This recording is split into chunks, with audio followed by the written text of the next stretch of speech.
So we are in the Kabbalah of the Ramchal, Sefer Klalim, and we spoke about the process of tikkun. Right? What is the process of the tikkun? So there is a concept that the Ramchal is using that is calling the machshava alyona, the upper thought.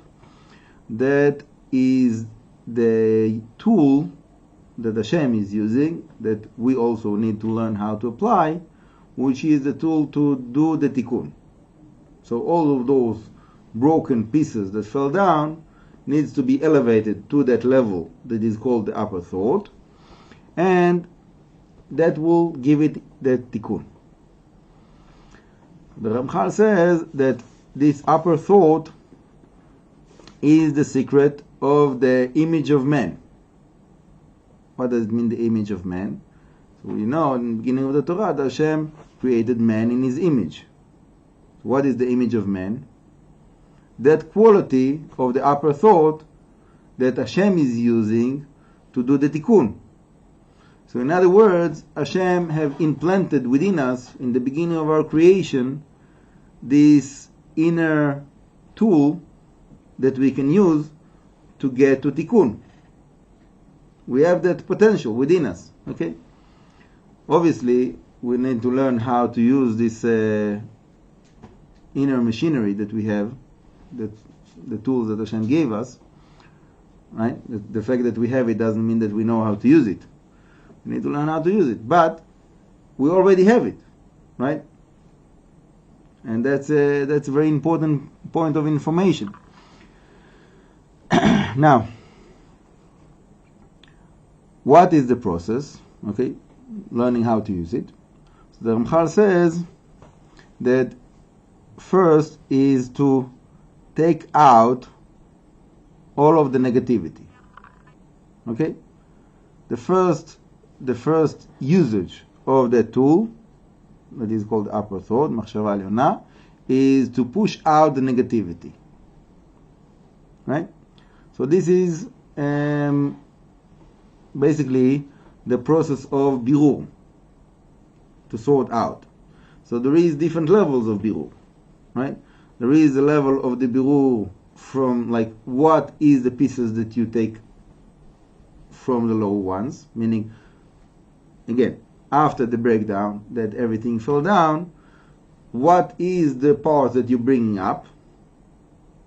And after you brought it up to that place that is called machshava alyona, the upper thought, there is another process of birur, another process of sorting out between the good and evil, and to push out the evil, to push out whatever is not needed. Okay? What is a good parable for us, for that whole process, is eating. Okay? So, let's say that the ground, the soil, is like the parable for the lower walls. So you plant something in the ground, seed, and it gets nourishment from all of the nutrition, all of the minerals that are in the ground. So that's first level of sorting out. Then you have a piece of vegetable that grew in the land. You pick it up, you have to wash the dirt out of it, you have to peel it, you have to cut all the things that are not eatable.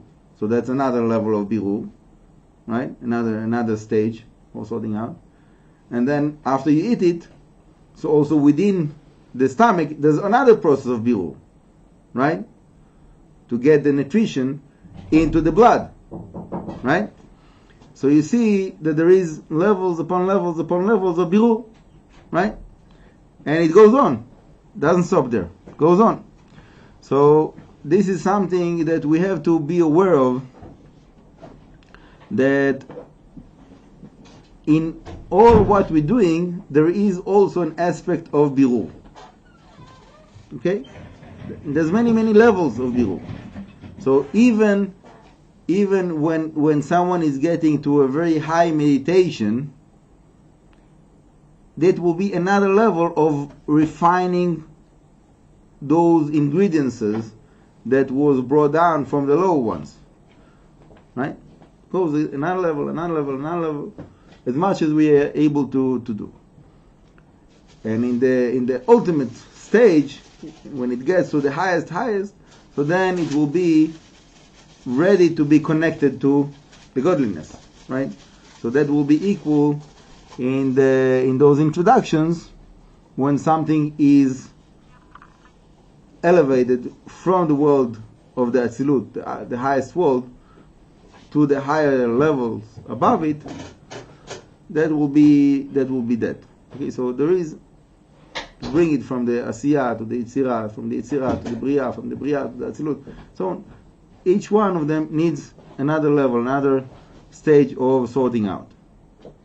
And then when it gets to the highest level, then we need to make it to connect everything to Hashem, and to the light of Hashem will fill all of that.